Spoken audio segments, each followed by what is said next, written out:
Alrighty, Steeler Nation, welcome back to Steelers Nation Australia. I finally have a bit of time to talk about two things.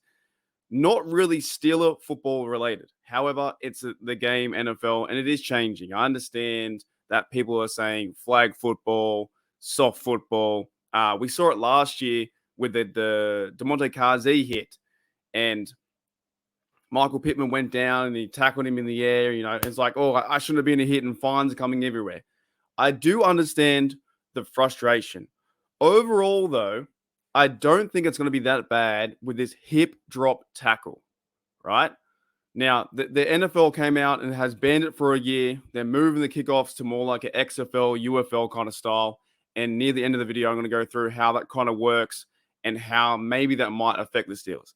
But for me, as a fan in Australia, and you guys can tell me to go jump in a lake or whatever you want to do, I don't care. I actually don't see too much of a problem with the banning because it's going to make the game safer. The only thing is, I will say this, the only thing is how do the refs determine what is a really bad hip drop tackle and how do they see, like a normal tackle from behind, grab the legs, hang on and pull him down by his hips. That's one thing I think this might come into trouble in a year's time when we're week 1, week 2, week 5, playoff football games. Is it the Chiefs versus whoever going into the wild card divisional game and then a make call like that, tackle, and then that changes the whole game, 15 yards, gives it the other team the advantage. So I see that side of it. However, I don't think it's going to be called too much. In my local code, which is National Rugby League, NRL, we also have rugby, but rugby league and rugby are different. In the National Rugby League, NRL, my team, the Manly Seagulls, if you want to look them up on Google, they're my team, right? The Seagulls. They have now also banned the hip drop tackle. And here's my thing. To me, it's really simple. I never played football. I played pickleball, tennis, and soccer.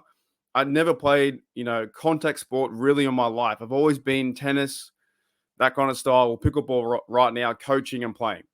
But to me, it is you tackle the legs and you don't jump on the guy's back legs. That's it. You form tackle, bit like how Mike Hilton used to do when he came down into the box. I think it was that one game versus the Texans. If you look up those highlights when he's tackling the quarterback, it was like Matt Schwab or someone like that.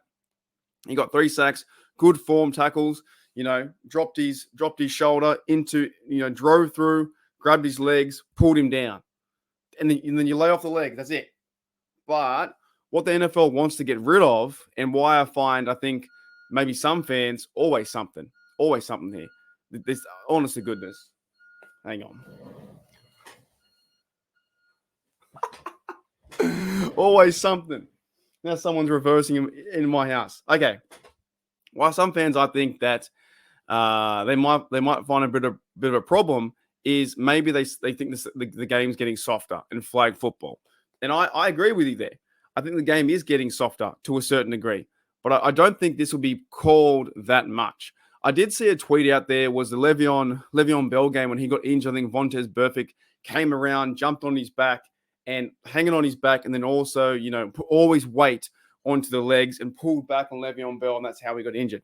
That's what they're trying to prevent. Now, in the game NRL that we follow here, it has been a bit of a success too because how they were doing it as well, they were jumping on the back, holding on like a, kid with a backpack or whatnot, and then pulling down their weight and then putting all their weight onto their feet, therefore causing all the injuries. So I'm not that against the rule, the banning, and I do believe the NFL will probably keep it with one more year because they, horse collars. You rarely see any more, coat hanger tackles. You don't see head-to-head helmet stuff anymore. Not a big fan of like the fines they give. That's one thing too. It's one thing, I guess, for the banning, but how do the refs, implement the ban and that kind of like, level of frustration can be very high. Because I was pretty pissed off last year with, Jalen Warren getting fined almost $48,000 for blocking.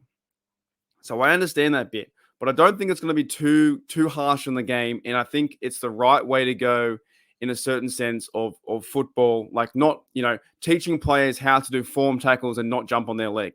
Anyways, there's two different sides to see it. Is the game is getting softer Roger Goodell is a loser and we want to see tackle football and we hit him this way. Or you look at it and say, well, they're trying to prevent injuries for star players. And if it happened to our star players like Pickens or Muth or, our quarterback or whoever, then we'd be really pissed off. So we've got to see it play out. I don't see it that big of a deal with this banning.